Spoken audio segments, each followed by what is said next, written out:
Thank you, Lord. Amen. At sa umagang ito ay ating ipagpapatuloy yung naging series teaching po natin. Di bale, 3 linggo na po nating pinag-uusapan ang paksa about the battle of the mind. At yung battle of the mind, hindi ito tumutukoy sa tagisan ng talino na para bagang tayong lahat ay kandidato o participators sa quiz B. Okay? Hindi po yun.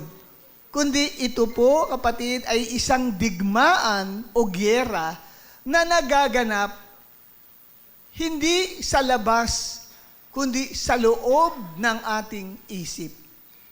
Meron pong gyera o labanan na nangyayari sa loob ng isipan ng tao. At yan ang dapat na sumiksik sa atin pong puso upang lubos nating maintindihan paano natin mapagtatagumpayan itong labanang ito na nangyayari. Sa introduction ko po ay marami tayong struggles sa buhay. At ang mga struggles na yan ay nagsisimula sa isip. Struggles comes from our mind. Marami tayong mga laban na hinaharap at lahat ng ito, maliwanag, nagsisimula sa isipan ng tao. Kaya maaaring may problema ka na hinaharap, pero isip lang yun.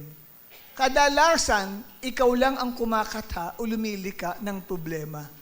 But if you analyze your situation, saka mo makikita, ako pala ang lumilika lang sa isip ko lang ng problema. Hindi naman pala problema ang mga bagay na iyon. Ano-ano ang mga struggles na nararanasan natin lahat? Una ay takot. Maraming fear sa puso natin. Marami tayong kinatatakutan. At lahat ng yan ay nanggagaling sa isip ng tao. Katulad ng ikinwento ko last Sunday na may tao, isang kabataan na dumaan sa traumatic experience sa buhay dahil siya ay hiniwalayan ng kanyang boyfriend. At nagkasapin-sapin yung dumaang problema sa kanya, kaya kahit sa dilim ay takot siya. Kahit maraming tao sa pupuntahan niya, takot siya. Inisip niya may mumu. Inisip niya may masamang espiritu. Kaya nung inimbitahan ko siya sa prayer meeting dito sa lugar na ito, ayaw niyang pumasok sa loob. Kasi at that time na nagkakaroon ng prayer, ay patay ang ilaw. Takot siya doon. Hinihila ko siya papasok. Talagang sabi niya, Pastor, ayoko pumasok. May mga multo dyan, may mga demonyo dyan sa loob. Kako, wala, pagpasok mo, mga kapatiran sa Panginoon ang makikita mo. Mga wala silang sungay at pangil at buntot. Sabi ko, ayaw talaga. Iniwi ko na lang. Bakit? Kasi ang struggle niya ay fear, takot. Yung pala, likala ng isip niya. Bakit nasabi kong lika ng isip? Iniisip niya maraming demonyo sa loob. Pero pagpasok pa lang niya, baka hindi nga siya makapasok kasi ang daming tao rito ng prayer meeting Tuesday yun Kaya wala siyang mapipwestuhan halos. Sabi niya, ayaw daw niyang pumasok dahil maraming masamang espiritu. Ang dahilan, madilim kasi. Sinong kumakatha na may demonyo? Yung isip niya. Kasi madilim. Kaya akala niya pag madilim, may demonyo. Amen? Ikalawa ay galit. Yung puot na natatago sa puso ng tao. Mga nakaranas ng saktansya, physically abuse, may ganyan. Verbally abuse, nakatanggap ng mga masasakit na pananalita, na sumugat sa kanyang puso. Yung iba ay sexually abuse. Yan. Sila, kapatid, ay nasugatan sa damdamin. Struggles po yan. Yan po, kapatid, ang siyang nagiging struggle niya sa isip niya. Ikatlo ay ang mababang pagtingin sa sarili. Yung low self-esteem. Bakit? Kasi nung bata ka pa, nakaranas ka ng rejection. Maaring pinagdadalang tao pa lang ikaw ng iyong nanay, ay rejected ka na ng magulang mo. Nararamdaman ng baby sa loob na hindi siya gusto dahil gusto ng nanay, lalaki ang kanyang panganay. Ang problema, babae pala. Yung nararamdaman ng nanay na yun, nararamdaman ng bata sa loob pa lang. Kaya, nang lumaki yung bata, yung naramdaman niya na yun nang siya'y nasa loob pala ng sinapupunan ng kanyang magulang, ay rejection. Nare-register yun sa mind niya. Kaya dahil nakapil siya ng rejection, mababa tuloy ang pagtingin niya sa sarili niya. At ikaapat ay kalungkutan. Hindi lamang dahil wala siyang pera, hindi lamang dahil napagalitan siya, hindi lamang dahil may mga expectation siya na hindi naganap o nangyari, kaya nagkaroon ng lungkot sa puso niya. Kasalanan ang sumunod. At ang lahat ng problemang yan ay nagsisimula sa isip ng tao. Hindi ka naman pwede makapag-commit ng kasalanan kung hindi muna dadaan sa isip mo. Di ho ba? Kasi may mga taong nakulong, nakapatay ng tao, ini-interview ng mga TV anchor. Bakit mo napatay ang lola mo? Hindi ko po alam. Blanco daw ang isip niya. Iba na yun, pagka blanco isip mo at pumatay ka. Demon possessed na yun. Pero yung taong papatay, nasa isip niya, kaya nga sa isip niya, papatayin nga niya. Di ho ba? Ngayon, makita ho natin na yung isip ng tao kaya pumatay, tinake over ng demon. May mga ganyan. Ang tawag doon ay mental demon. May mental demon. Demonyo na nasaan yun ang pag-iisip. Kinokontrol ang isip ng tao upang gumawa ng kasamaan. Maraming mga tao marahil na nandito ngayon ay walang sugat sa katawan. Tingnan mo braso ng katabi mong kinis, di ba? Parang porcelain. Yung iba parang luya ba? Ha? Kung titignan ng maayos ang kalagayan ng bawat isa sa physical, ay mukhang malusog. Mukhang wala siyang pinuproblema kasi nakangiti yung katabi mo. Pero hindi natin alam na ang isip ng katabi natin ay sugatan pala. Bakit? Hindi lang niya na isi-share sa atin na hindi siya makatulog dahil may iniisip siya gabi-gabi. Di ba? Just nakakatulog ka pa ba? May mga bagay na paulit-ulit sa isip ng mga tao na laging bumabalik-balik sa isip at hindi sila pinatatahimik. So, yan po kapatid, hindi natin nakikita yan sa physical. Kasi naka-makeup yung katabi mong yan. Di ba? At postura yan. Pero yung isip pala niya, nabubulok. Kasi, siya po kapatid, ay ngumingiti sa harap ng tao, pero sa loob, umiiyak. Ganun ka ba? Pakitanong nga ang katabi mo. Sabi mo, wag kang magagalit. Excuse me, kamo. Pwede bang ngumingiti ka sa pangharap, pero sa loob ay umiiyak ka? Yan po kapatid ay totoong nangyayari. Amen po ba? Nakangiti, pero yung sa loob umiiyak. Sino kapatid ang nasa ganyang kalagayan? At maaaring nagtatanong ka, Lord, may pag-asa pa ba mabago ang buhay ko? May pag-asa pa bang mabago ang sitwasyon ng buhay ko? May pag-asa pa bang maranasan kong tumahimik ang isipan ko?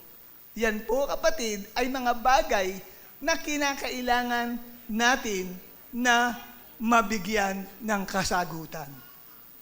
Sa Pilipos 4, talatang 8, hango sa mabuting balita, Biblia. Ano ang sabi dito? Bilang pagtatapos, pero hindi pa tayo tapos binabasa ko lang ito. Bilang nasa introduction pa lang po ako eh. Bilang pagtatapos, mga kapatid, lagi ninyong isaisip ang mga bagay na karapat-dapat, kapuri-puri, mga bagay na totoo, marangal, matuwid, malinis, kaibig-ibig, at kagalang-galang. Ano raw ang mga bagay na lagi nating dapat ilagay sa isip natin? Ano raw? Mga kaisipang kapuri-puri, mga kaisipang karapat-dapat, mga kaisipan na marangal, totoo, matuwid, malinis, kaibig-ibig, at kagalang-galang.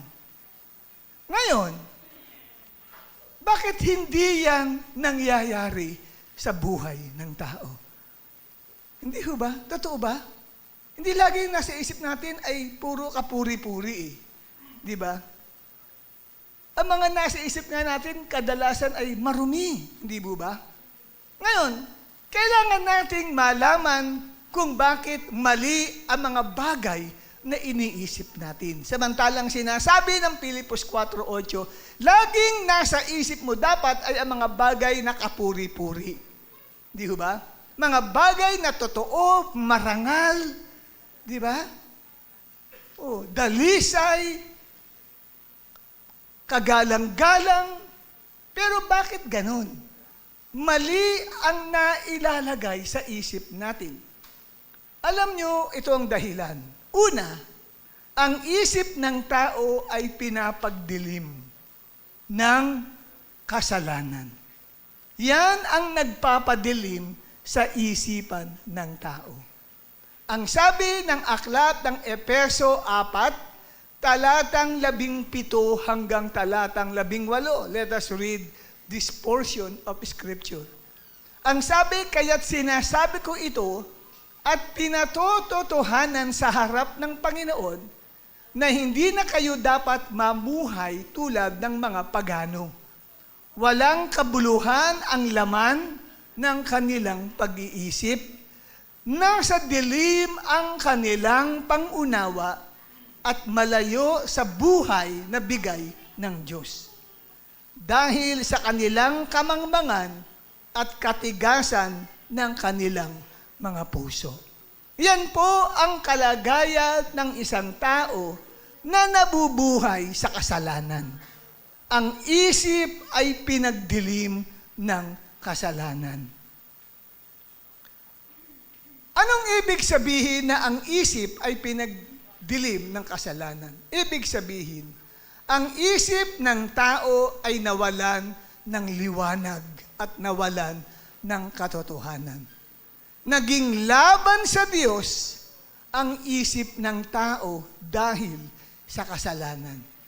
At yan ay pinatutunayan ng aklat ng Kolosas, Kabanata 1, talatang 21. At kayo dati napakalayo, mga sumasalungat sa Diyos sa inyong pag-iisip at namumuhay sa masasamang gawa. So ang sabi ng talata, ay sumasalungat sa Diyos ang inyong isip. Yan po ay dahil po sa kalagayan na nabubuhay sa kasalanan ang isang tao. Kaya ang isip niya ay nawalan ng liwanag at nawala ang katotohanan ng Diyos sa kanyang isipan. At ang ikalawa, kung bakit mali ang mga bagay na naiisip natin, hindi tayo nakakapag-isip ng totoo, ng tama, ng marangal, ng kapuri-puri at kagalang-galang ay dahil po ang isip ay pinapagdilim, ikalawa ng pagtanggi ng tao sa Diyos. Nire-reject ang Diyos. Sa aklat ng Roma, talatang 1, o Kabanata 1, talatang 21, ay pinatutunayan ang aking binabanggit. Ano ang sabi ni Pablo? Sapagkat kahit na kilala nila ang Diyos, siya ay hindi nila niluwalhati o pinasalamatan man lang.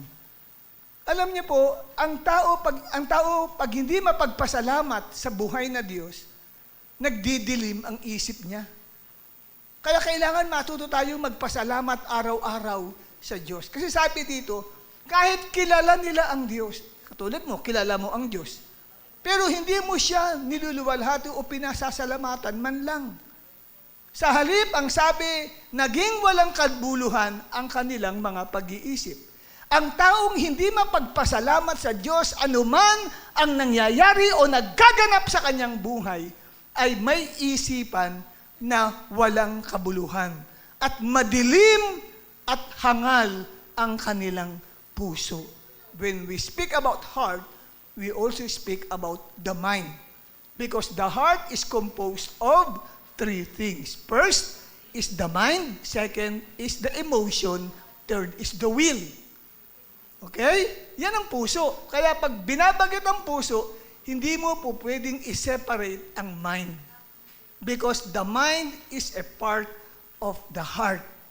Kaya ang sabi, ang taong hindi mapagpasalamat sa Diyos, madilim ang kanyang isipan. Hindi nakakakita ng liwanag. Hindi ka lang magpapasalamat dahil maganda ang nangyayari sa iyo, kundi in everything. Pag sinabing everything, ikaw man ay dumadaan sa problema o walang problema, may pera o walang pera, may boyfriend o walang boyfriend, may asawa o walang asawa, may trabaho o walang trabaho, may crisis ka man o wala ka sa crisis, natuto kang magpasalamat sa Diyos sapagkat yan ay patunay na hindi madilim ang nasa loob ng isipan mo. Amen? Palakpakan naman natin ang Panginoon. At pakikamay sa katabi, sabihin mo, kapatid, alam mo ba, maliwanag ang isip ko? Bakit maliwanag? Dahil ako ay mapagpasalamat. Pagising pa lang sa umaga, salamat. Di ba may awitin yun eh, salamat. Sino nakakaano nun? Alam mo yun, Jinx? Salamat. Salamat. Alam mo yung awit na yun? Hindi pa?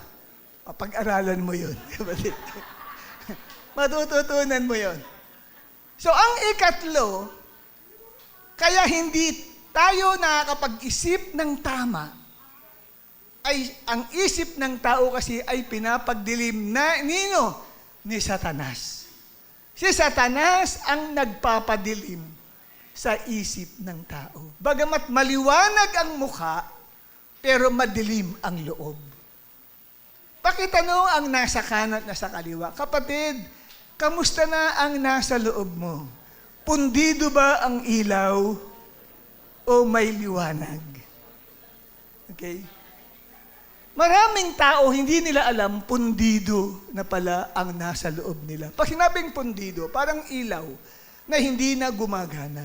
Pag ang isang kwarto ay walang ilaw, ano nangyari sa kwarto? Madilim. Okay? At sabi rito, sino ang nagpapadilim? Ikatlo, walang iba kundi si Satan. Sa ikalawang Korinto 4, talatang 4, ano ang sabi?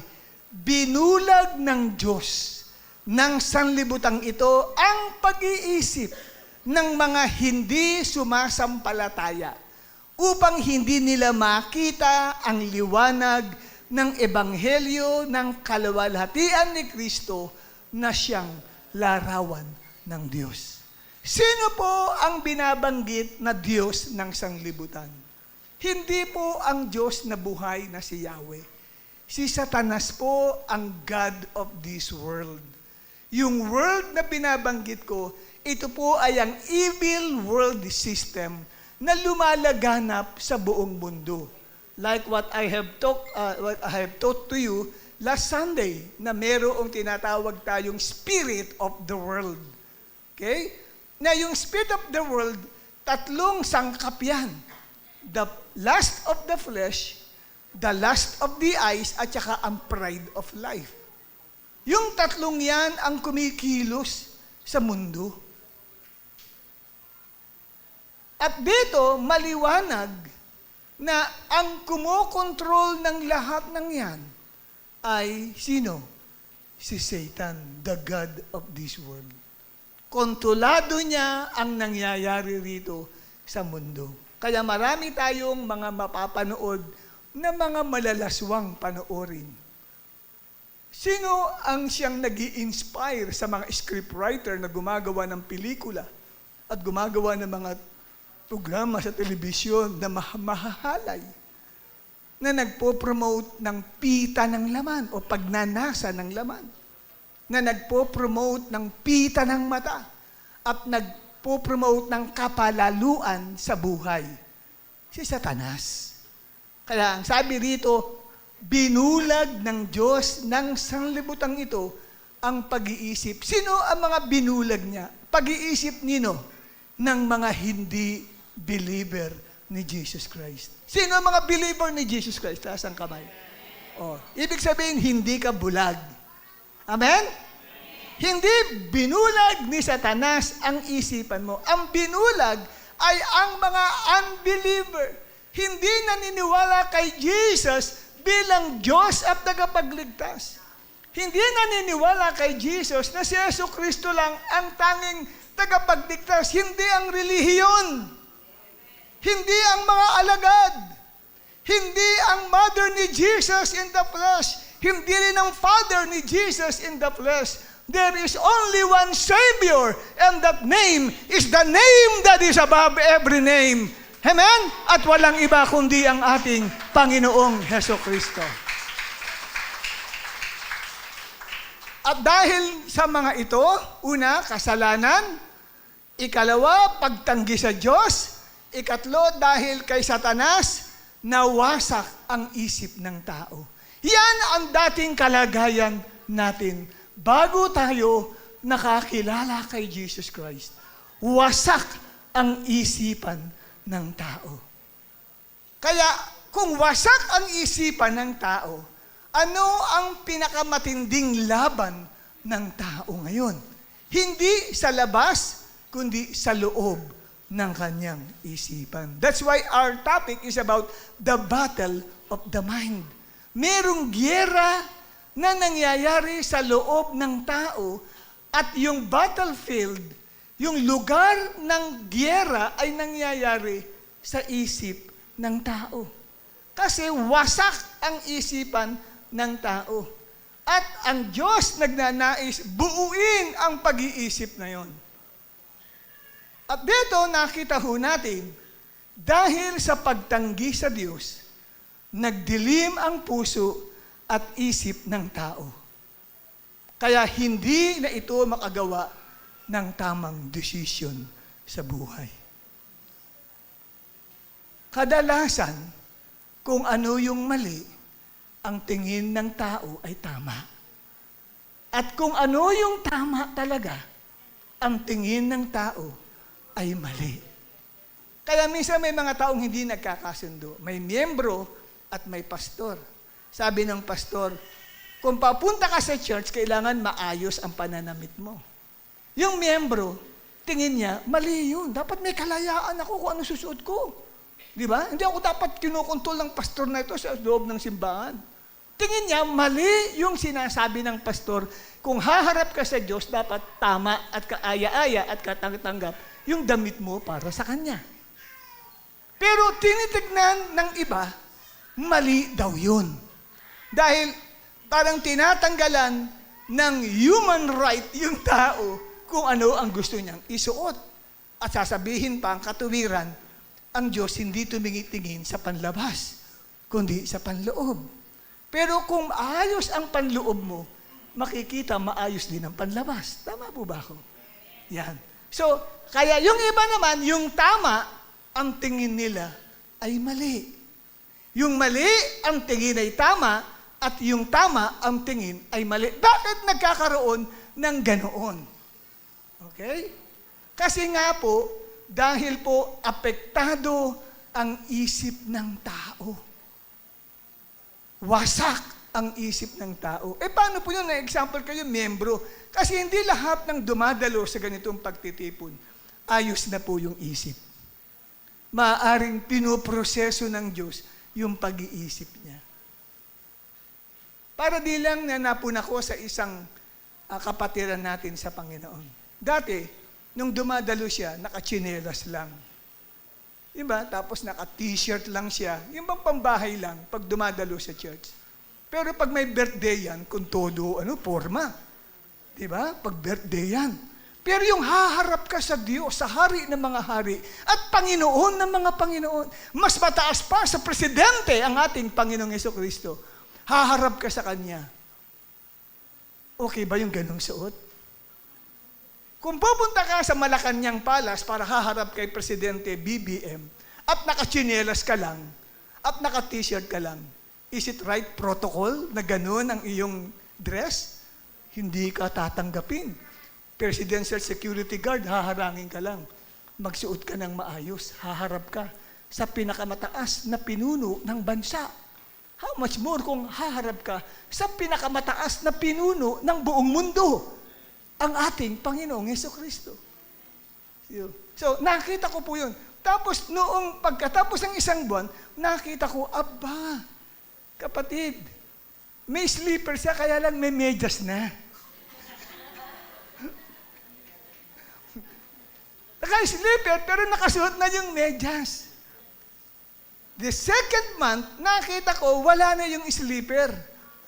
Napalitan ng rubber shoes. Naka-rubber shoes na siya. Okay na siya. Kaya lang, may problema sa pantalon. Yung pantalon, hindi ko alam kung nasabit sa alambre. Kasi mga butas-butas. Haharap siya kay Lord, butas-butas. Sabi ko nga, Brad, sabi ko, saan ka nasabit? Bakit labas pati yung tuhod mo dyan? Ay, hindi, Pastor, uso to eh. Uso ba yan? Sabi ko, binibenta na bang ganyan? Sira-sira na yan. Mahal po ito, sabi niya. Jeans ang tatak. After 6 months, formal na po siya. So, pinoproseso siya ng Diyos. Unti-unti niyang nagliliwanag ang isipan niya. Mula sa madilim na isipan, nagliliwanag. Unti-unti niyang nakikita ang tama at mali. Yan po yun. Kaya hindi natin pwede agad husgahan ang isang tao. Amen? Kasi magbabago pa yan. Sabi mo sa katabi mo, kapatid, may pag-asa ka pa. Kaya kung dati, hindi mo makita ang tama, ngayon ay malinaw na dahil kay Kristo. Kung ang kasalanan, kung si Satanas at yung pagtanggi sa Diyos ay nagbigay ng dilim sa isip ng tao, si Kristo naman ang nagdala ng liwanag sa isip ng tao. Amen, kapatid? Alam niyo po, may isang lalaki, mukha siyang okay sa labas. Nag-aaral siya, at the same time ay nagtatrabaho. So, working student. Marami siyang kaibigan. At palangiti ang lalaking ito sa lahat. Pero pagdating ng gabi, mag-isa na po siya. At sa isip niya, ay may parang boses siyang naririnig. Hindi ka na magbabago. Wala kang kwentang tao. Wala ka ng pag-asa. Walang nagmamahal sa iyo. Hanggang sa punto na gusto na niyang sumuko. At isang araw ay nakita na lang siya ng kanyang mga mahal sa buhay na nagbigti. Gulat na gulat yung mga tao. Di naman natin nakikita sa kanya na okay siya, na hindi siya okay, kasi palangiti. At pag tinatanong, okay lang ako. Sige, mag-happy-happy lang tayo. Pero pag nag-iisa na pala siya sa gabi, ang daming tinig siyang naririnig na nagsasabing walang nagmamahal sa iyo. Tinig, wala ka ng pag-asa pang mabago.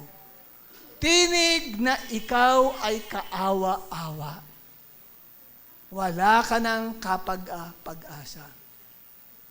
Mga kapatid, alam kong hindi lang siya ang nakararanas nung ganon. Maraming ganon ngayon. At baka ikaw yun na nandito ngayon. Pangiti-ngiti, pataas-taas ng kamay kay Lord, pero pag nag-iisa ka na, ang daming bumubulong-bulong sa tenga mo. Wala ka ng pag-asa. Walang mangyayari sa praise the Lord mo. Walang nagmamahal sa iyo. At maaring ikaw ay tahimik lang na nakaupo ngayon. Pero sa totoo lang, pagod na ang isip mo. Sino kaya ang nandito ngayon na makapagsasabi ng totoo? Sa totoo lang, Pastor, pagod na ang isip ko. Parang ayaw ko na. Nakikita ka, mamingiti, nakikipagkamay, masaya. Pero sa panloob mong buhay, pagod ka na.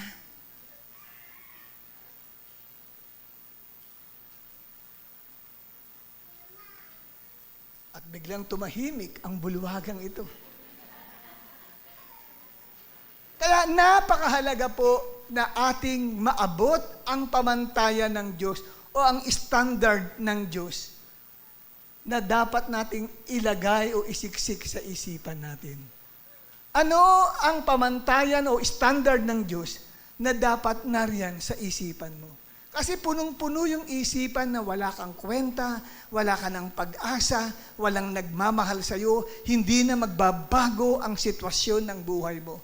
Nadagdagan pa ng oil crisis. Di ba? May financial crisis ka na nga, may emotional crisis ka na nga, sinamahan pa ng panibagong crisis, oil crisis. At kailangan taglayin mo ang pamantayang ito ng isipan. Ano-ano yon? Sabi ng Pilipos 4:8, lagi niyong isaisip ang mga bagay na karapat-dapat. Lagi niyong isipin ang mga bagay na kapuri-puri. Lagi mong isipin ang mga bagay na totoo. Huwag mong pakikinggan ang dyablo na walang nagmamahal sa iyo. Ang asawa ko, hindi ako mahal. Ang mga anak ko, hindi ako mahal. Ang mga kapitbahay ko, hindi ako mahal. Ang mga anak ko, hindi ako mahal. Ang nanay ko, hindi ako mahal. Ang tatay ko, hindi ako mahal. Ang asawa ko, hindi ako mahal. Tapos sabi mo, ang Diyos, hindi rin ako mahal. Hindi totoo yan. Mahal ka ng Diyos. Amen? Yan ang totoo. Kasinungalingan ang sumasagi sa isip mo. At ang sabi, isa isip mo ang mga bagay na marangal. Mga bagay na matuwid.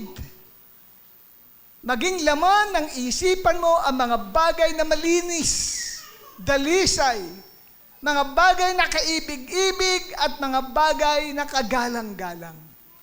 Yan ang dapat laman ng isip ng tao. Tanungin mo ngayon ang sarili mo. Ganyan ba ang laman ng isip mo? Ang isip mo ba ay punong-puno ng mga bagay na totoo, marangal, matuwid, malinis, kaibig-ibig at kagalang-galang? Kaya ang tanong ko sa inyong lahat, may iniisip ka ba na marumi? Huwag niyo tataas ang kamay niyo. Hayaan niyong sumagot kayo sa mind niyo lang. May iniisip ka ba na marumi? May iniisip ka ba na mali? Masakit? May iniisip ka bang maghiganti? May iniisip ka bang hindi magpatawad sa taong sumugat sa iyong damdamin? May iniisip ka bang mapanira sa kapwa? May iniisip ka bang gumawa ng kasalanan? May iniisip ka bang sumuko na o magpakamatay? Alam mo, Yung mga binanggit kong pag-iisip, hindi yan gusto ng Diyos. Pero gusto mong magbago. Ang problema, hindi mo kayang magawa. Kasi kung ano ang iniisip mo, gayon ka. Proverbs 23, verse 7. For what a man thinks, so is he. Kung ano ang iniisip ng tao, yun yung behavior, yun yung karakter na nabubuo sa kanyang pagkatao. Kaya ang nagdidictate kung sino ka, ay kung ano ang laman ng isipan mo. Kaya kung yung nabanggit kong marumi, mali, masakit, maghiganti, hindi magpatawad, mapanira, sumuko, gumawa ng kasalanan, at magpakamatay, yun ang iyong behavior. Yun yung makikitang karakter sa'yo. Pero sabi mo, gusto ko pong magbago. Anong gagawin ko, pastor?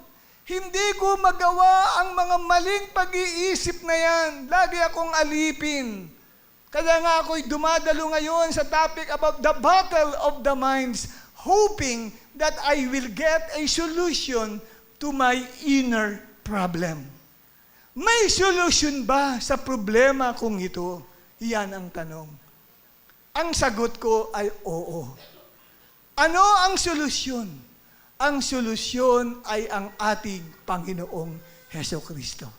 The solution is our Lord Jesus Christ. Bakit si Jesus Christ ang solusyon? Kasi una, kaya ang solusyon si Jesus Christ ay dahil pinatawad na ni Kristo ang ating mga kasalanan. Okay? Ano ang sabi ng Colosas 2, talatang 13 hanggang 14? At noong kayo'y mga patay dahil sa inyong mga pagsuway, at kayo'y nasa di pagtutuli ng inyong laman, binuhay niya kayong kasama niya. Ang pinag-uusapan dito ni Pablo ay yung mga sitwasyon ng mga believers sa Colosas. Dati, patay sila kasi wala pa silang Kristo sa buhay nila. At sinabi ni Pablo sa kanila, pinatawad niya tayo sa lahat ng ating mga pagsuway. Matapos pawiin ang nakasulat na katibayan laban sa atin na naglalaman ng ating pagkakautang. Pinawalang bisa niya ito matapos niyang ipako sa krus. Pinatawad na tayo ni Kristo. Kailan? Kailan tayo pinatawad ni Kristo? Tatanungin ko kayo, kailan tayo pinatawad ni Kristo? Ano, may narinig ako, sabi, ngayon lang. Hindi po. Pinatawad na tayo ni Kristo sa lahat ng kasalanan natin nang mapako si Jesus sa cross. Kailan yun? Hindi pa natutuklasan ni Ferdy Magellan ang Pilipinas. Because the Philippines was only discovered in March 21, 1521. Kailan napako si Jesus Christ? Almost 2,000 years ago. Nang mapako si Jesus, hindi ka pa tao. Meron nang nakalaang pagpapatawad sa iyo ang Diyos. Amen po ba? Lahat ng mga nagawa nating kasalanan. Kaya nga nakita ko, hindi lang po tayo inaayos ng Diyos ang buhay natin. Pinatawad din tayo ng Diyos sa lahat ng saan tayo pinatawad? Sa lahat ng iniisip mo na masama. Pinatawad ka ng Diyos sa lahat ng lihim mong kasalanan. Pinatawad ka ni Kristo sa maruming imagination mo. Pinatawad ka ni Kristo nang siya ay mabayubay sa krus. Kaya yung iniisip mong hindi ka kayang patawarin ng Diyos ay mali. Sapagkat hindi ngayon ka lang patatawarin. Kaya nga ang pangangaral ng Ebanghelyo ay maniwala ka eh. Believe. Bakit ka pa? Ano paniniwalaan mo? Yung ginawa ni Jesus sa krus. Dahil yung ginawa ni Jesus sa krus, pagbibigay ng kapatawaran sa kasalanan, sa buhay mo. Hindi yung ngayong nanggagawa ang Diyos ng kapatawaran. Lilikat, alam mo, lumapit ka, magsisisi ka. Sasabihin ni Father kay Jesus Christ, the second God in the Holy Trinity. Anak, gagawa tayo ngayon ng forgiveness. Hindi, tapos na eh. Nagawa na yun sa krus. Ang kailangan nila ng tao, paniwalaan ang ginawa ni Jesus sa krus. Believe that Jesus Christ died for your sin. At yung forgiveness na inihanda ng Diyos through the death of Christ on the cross ay matatanggap mo. Hindi yung lilikha pa lang ang Diyos ng forgiveness. Naka-prepared na po yun. At kailan ka pinatawad? When Christ died on the cross for us. Nasa Bible ba yun? Yes. Ephesians 1 verse 7. Tayo, kapatid, ay pinatawad dahil sa dugo na umagos sa cross of Calvary. So, kailan ka pinatawad? Nung umagos ang dugo ni Kristo sa cross of Calvary. So, 2,000 years ago, hindi ka pa nagkakasala, nakakagawa ng kasalanan ngayon. Nakaprepare na yung forgiveness ng Diyos. Kasama doon, lahat ng maling iniisip mo. Amen? Amen po ba? Kaya, wag mong sasabihin, wala kang pag-asa. Amen? At dahil dyan, ikalawa, si Jesucristo ang solusyon sa iyong problema, sa mga masasamang pag-iisip na umiiral sa buhay mo. Kasi binigyan ka na ni Jesus Christ ng bagong pag-iisip. Meron kang bagong pag-iisip. Sa unang Korinto 2, talatang 16, sapagkat sino ang nakakaalam sa pag-iisip ng Panginoon upang magpayo sa Kanya? Subalit, sabi ni Pablo, taglay namin ang pag-iisip ni Kristo. Si Pablo ay isang believer ni Jesus Christ. At ang sabi sa Bible, nasa kanya ang isipan ni Christ. At yan ay ibinibigay sa bawat isang mananalig, lalapit kay Jesus, at tatanggapin si Jesus bilang Panginoon at tagapagligtas ng kanilang buhay. Kaya hindi ka lang pinatawad sa kasalanan mo. Binigyan ka rin ng bagong pag-iisip ni Kristo. Hindi na ikaw ang dati dahil may bagong pag-iisip ka na kay Kristo. At dahil may bago ka ng pag-iisip na nariyan sa isipan mo, sa isip mo, nariyan din yung maruming pag-iisip at tinatawag siyang carnal mind o sinful nature. Nariyan dyan eh. At nandiyan din sa isipan mo yung pag-iisip ni Kristo. Nagsasama sila sa iyong isipan. At ang sabi ng Bible, ibihis mo ang bagong pag-iisip. Ang sabi ng Efeso 4:21 hanggang 23. Kung talagang siya'y inyong narinig at kayo'y naturuan tungkol sa Kanya, kung paanong na kay Jesus ang katotohanan, nang hubarin na ninyo ang inyong dating pagkatao. So may binabanggit na dapat mong hubarin yung luma mong buhay. Yung buhay na makasalanan. Ang dating uri ng pamumuhay na pinasasama ng mapadinglang na pagnanasa. Verse 23, baguhin na ninyo ang diwa ng inyong pag-iisip. Paano raw, kapatid, huhubarin ang dating pagkatao? Sa pamagitan ng pagbabago ng ating pag-iisip. At ano ang sabi? Ibihis ninyo ang bagong pagkatao. Paano ibibihis na bagong pagkatao? Pag-iisip po yun. Isip po yun. Ibibihis mo yung bagong pagkatao. Yun po yung isip ni Kristo. Yun po yung mind of Christ na binigay sa atin. Kaya hanggat hindi mo natatanggal o hinuhubad ang luma mong pag-iisip, hindi mo maibibihis ang bago mong pag-iisip. Hindi po pwedeng may damit kang luma at pagkatapos kukuha ka ng bago, isusuot mo din yan, magkasama sila pareho. Kaya kadalasan, pag Linggo, Christian ka, Lunes hanggang Sabado, anak ka ni Satanas. Bakit? Magkasamang nakabihis sa kanya yung luma at bago. Nagsama ang lumang pag-iisip at ang bagong pag-iisip ni Kristo sa buhay niya. Kaya pagdating ng Sunday, wow, Christian, anak ng Diyos. Pagdating ng Lunes hanggang Sabado, wow, anak na ni Satanas ang buhay. Bakit ganon? Bakit dalawang pagkatao ang nakikita sa kanya?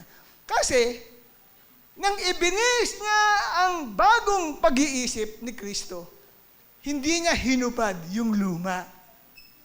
Dapat huhubarin mo. Sa paanong paraan? Ang sabi ng Bible ay Romans chapter 12, verse 1. Pakita nga natin yon. Wala akong verse dyan na nilagay. Roma 12, talatang 1. Sa paanong paraan mo huhubarin ang iyong lumang pag-iisip? Pag sinabing lumang pag-iisip, yan po yung pag-iisip na masama. Pag-iisip na kasinungalingan. Kaya, ang sabi, basahin natin, 1, 2, 3. Kaya nga, mga kapatid, ipinamamani ko sa inyo alang-alang sa mga kahabagan ng Diyos na inyong iharap ang inyong mga katawan na isang haing buhay, banal na kaya-aya sa Diyos, na siya ninyong katampatang pagsamba. Ano yung kapatid paghuhubad natin sa ating lumang pag-iisip? Pag-aalay ng ating sarili sa harapan ng Diyos. I-offer mo ang sarili mo sa harapan ni God bilang tunay na pagsamba. Verse 2. Yung verse 2 natin. At huwag kayong magsiayon sa salibutang ito. Mag-iba kayo sa pamagitan ng pagbabago ng inyong pag-iisip. So, makita niyo yung relasyon ng verse 1 at verse 2. Paano daw yung pagbabago ng pag-iisip? Iaalay mo ang sarili mo bilang isang handog na buhay, banal, kaaya-aya sa harapan ng Diyos. So tatanggalin mo yung lumang buhay.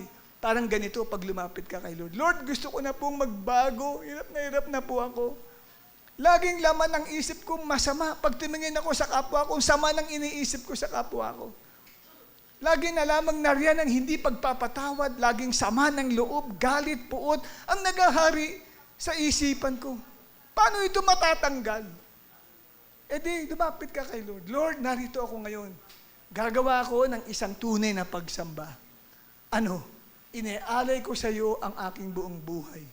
Sa pamagitan ng paghuhubad ko sa mga lumang pag-iisip na yan. Tinatakwil ko na yan, Lord. Tanggapin mo po ako.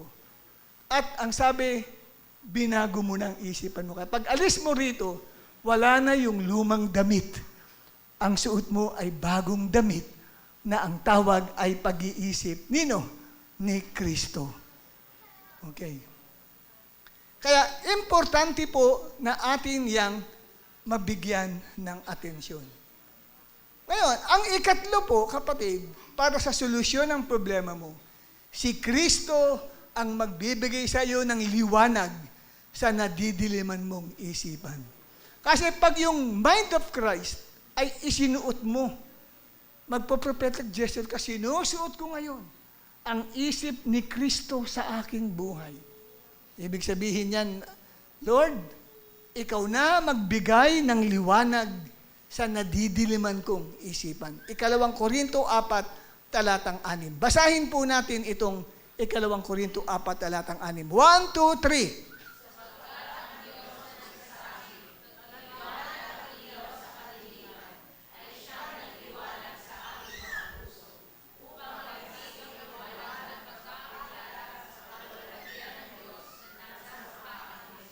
Yes, paliliwanag ko po yan, kapatid. Sinasabi po yan na may kadiliman sa loob ng tao. At ang dilim na ito ay nasa isip ng tao. Lahat ng tao yan, paglabas mo dyan, hindi mo mahalata na may madilim ang isip niya. Pero, merong kadiliman sa loob niya. At dahil dyan, ang tao ay nalilito. Nawawala sa direksyon ng buhay. At hindi niya nakikita ang tama at ang katotohanan dahil sa kadiliman na bumabalot sa isipan niya. Kaya kung walang Diyos, ang isip ng tao ay nananatiling madilim. Kung paanong sa simula ay sinabi ng Diyos, "Let there be light," and there was light. Ang Diyos din ang nagdadala ng liwanag sa isip ng tao.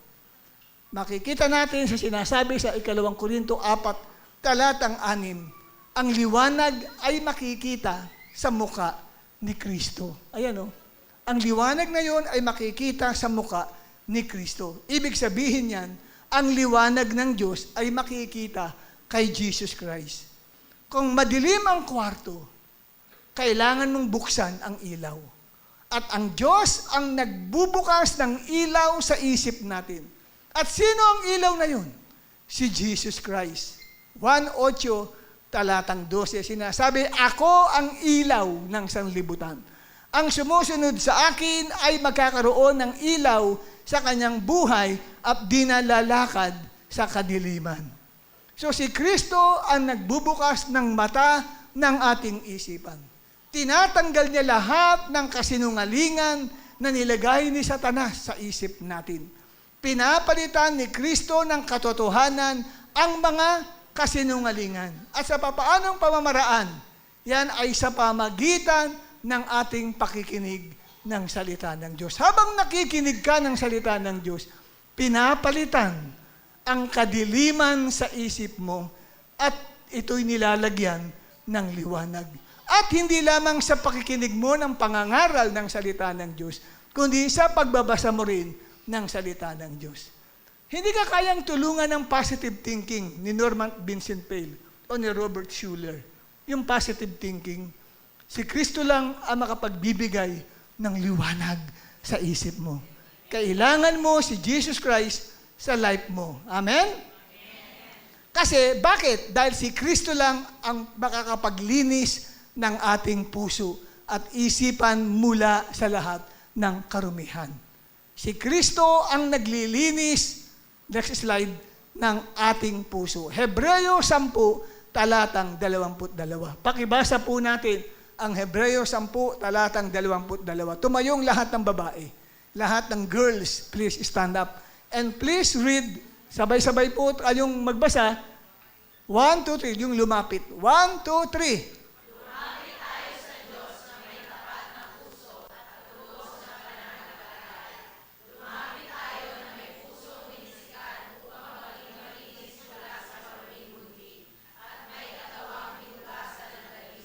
Yes, at tayo, makakaupo na po kayo. Tayo raw ay dapat lumapit sa Diyos, may tapat na puso at lubos na pananampalataya upang maging malinis ang atin pong budhi.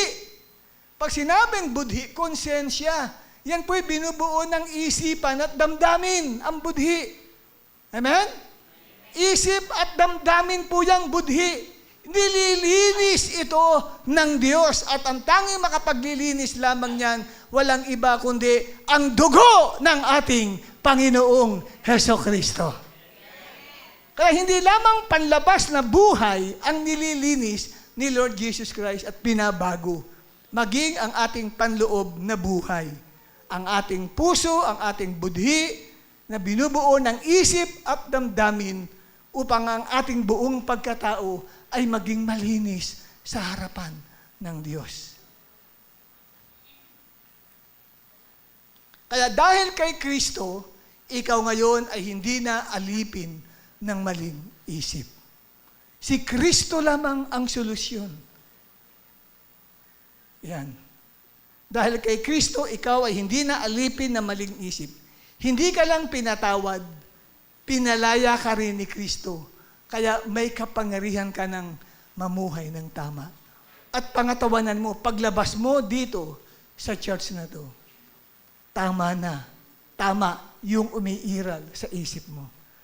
Magugulat ka paglabas mo sa bulwagang ito, malinis na malinis ang isipan mo, para kang bagong silang. Inosenteng-inosente ang isipan mo. Sa 1:8:36, ay binasabi, kaya nga, kung palalayain kayo ng anak, magiging malaya nga kayong tunay. Kaya dito, nakita ko, hindi sapat ang kapatawaran kung walang pagpapalaya ni Kristo. Maraming tao gusto ay kapatawaran ng Diyos, pero ayaw ng pagbabago.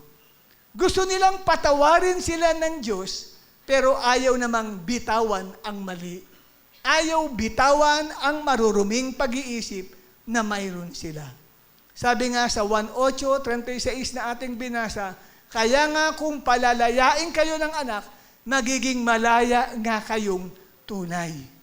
Dapat ninyong malaman na ang kapatawaran ay nag-aalis ng kasalanan. Ngunit, ang kalayaan mula kay Kristo ay pumuputol sa kapangyarihan nito.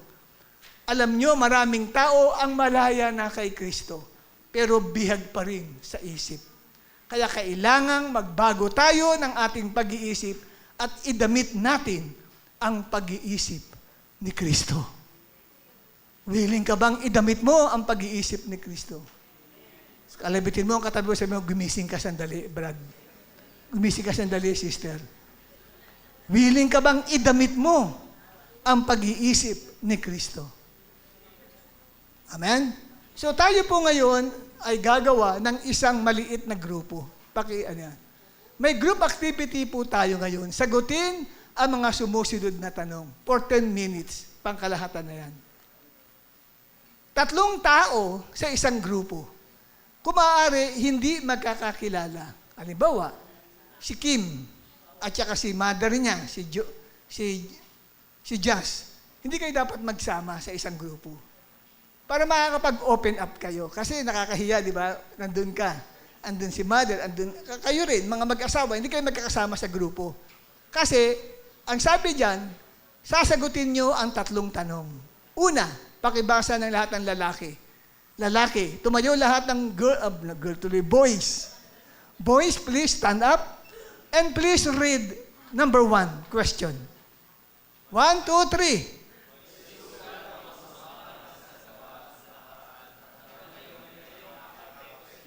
Yes. Kung meron kayong traumatic experience, you can share it.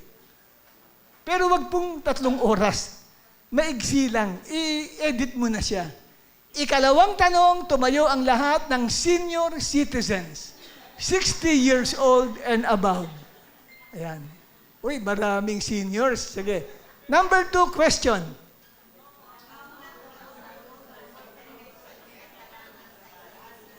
Yes. Ano ang natutunan mo tungkol sa epekto ng kasalanan sa isip ng tao? Diyan malalaman kung nakinig ka eh. Di ba? Totoo yan. Kung talagang tumimo sa puso mo yung preaching na pinapakinggan mo. Ikatlo, lahat ng mga girls, tumayo, girls. Senior or junior yan. Senior or junior citizen. Anong third question? 1, 2, 3. Anong bagay ang kailangan mo na standard ng pag-iisip na sinasakala ng Efeso 4:8 na bakit iyon ang pinili mo? Yes. Alam niyo Efeso 4? Isip yung mga bagay na totoo. Pinili mo totoo. Bakit yan pinili mo? Yun ang gusto mong mailagay sa isip mo. Nakuha niyo? O kaya, karapat dapat, malinis. O malinis ang pinili ko. Kasi, ganito, yun po, Philippians chapter 4. Efeso ba? Philippians yan. Sorry, Pilipos pala yan. Hindi Efeso. Okay? Philippians chapter 4, verse 8. Sige po, tumayo kayong lahat at kumari hindi nyo kilala para maganda ang sharing ninyo. Sige po, tumayo na po. Lalo na yung mga datihan dito, kayo na po ang mag-organize. Kumuha kayo ng 2 tao. At pakiayos lang po yung iba. Yung mga council members natin, pakiayos po sila. Kasi po yung iba ay, siyempre, hindi alam kung anong gagawin nila. Mahiyain pa yung iba. See to it na kabilang kayo sa isang maliit na grupo. 3 tao, mag-circle po kayo for 10 minutes po yan.